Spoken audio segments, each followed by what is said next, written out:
بسا اوقات بہت سی محنتوں کا نتیجہ انسان دیکھتا ہے کہ ضائع چلا گیا، میں نے 10 سال محنت کی، حاصل کوئی نہیں۔ یہ ثمرات کیا ہے؟ محنتوں کے ثمرات کا ضیاع۔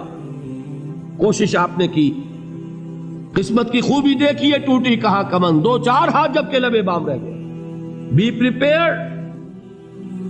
ایک شاعر کے یہ اشعار ہیں، وہ کمیونسٹ تھا، میں نام بھی نہیں لیتا، لیکن یہ کہ یہ اسی انقلابی، چونکہ ان کا بھی ایک انقلابی نظریہ ہے، انقلابی عمل میں یہ سارے مراحل آتے ہیں۔ کوئی سیٹ بیک آیا، فرض کیجئے کوئی ناکامی ہو گئی، تو اپنے ساتھیوں کو دل بندھانے کے لیے یہ فصل امیدوں کی ہمدم اس بار بھی غارت جائے گی، سب محنت صبحوں شاموں کی اب کے بھی اکارت جائے گی۔ میرے نبی کے ثمرات کا جو لفظ یہاں آیا ہے، وَنَقْصٍ مِّنَ الْأَمْوَالِ وَالْأَنفُسِ وَالثَّمَرَاتِ، سب محنت صبحوں شاموں کی اب کے بھی اکارت جائے گی۔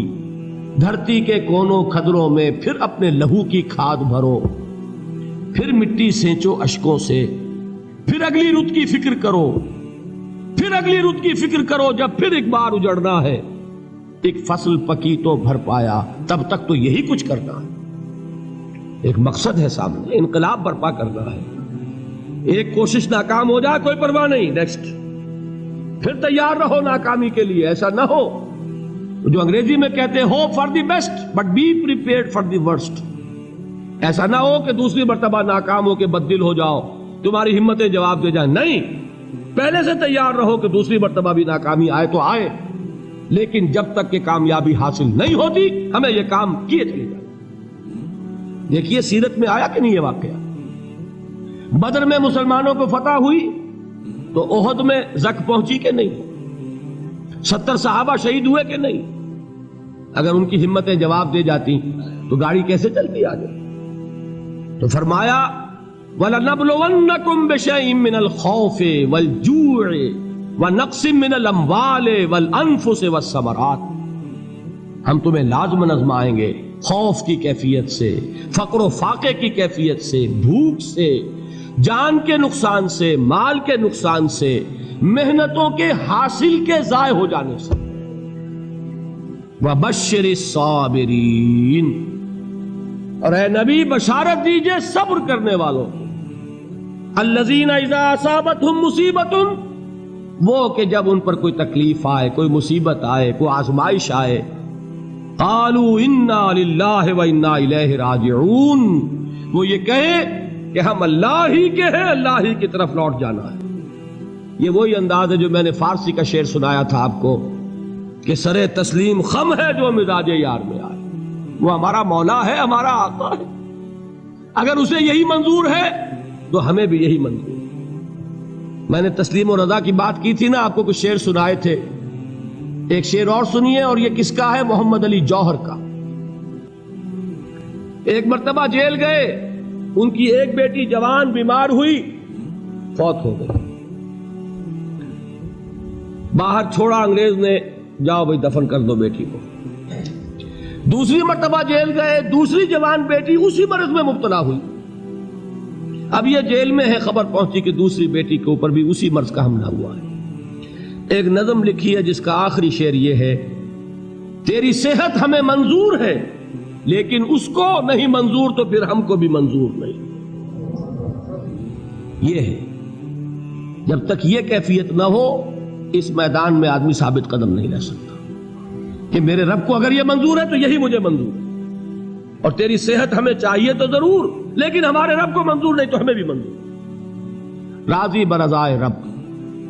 وَبَشِّرِ الصَّابِرِينَ الَّذِينَ إِذَا أَصَابَتْهُمْ مُصِيبَةٌ قَالُوا إِنَّا لِلَّهِ وَإِنَّا إِلَيْهِ رَاجِعُونَ، نہ شود نصیب دشمن کے شود ہلاک تیغت، سر دوستہ سلامت کے تو خنجر آزمائے۔ أُولَئِكَ عَلَيْهِمْ صَلَوَاتٌ مِّن رَّبِّهِمْ وَرَحْمَةٌ، یہی ہے وہ لوگ جن پر ان کے رب کی طرف سے عنایتیں ہیں اور رحمتیں ہیں۔ وَأُولَئِكَ هُمُ الْمُهْتَدُونَ، اور یہی ہے وہ لوگ جو کامیاب ہونے والے ہیں، ہدایت پانے والے، ہدایت یافتہ۔ اسی سورہ بقرہ میں ذرا آگے چل کر، یہ تو ہے 20واں رکوع،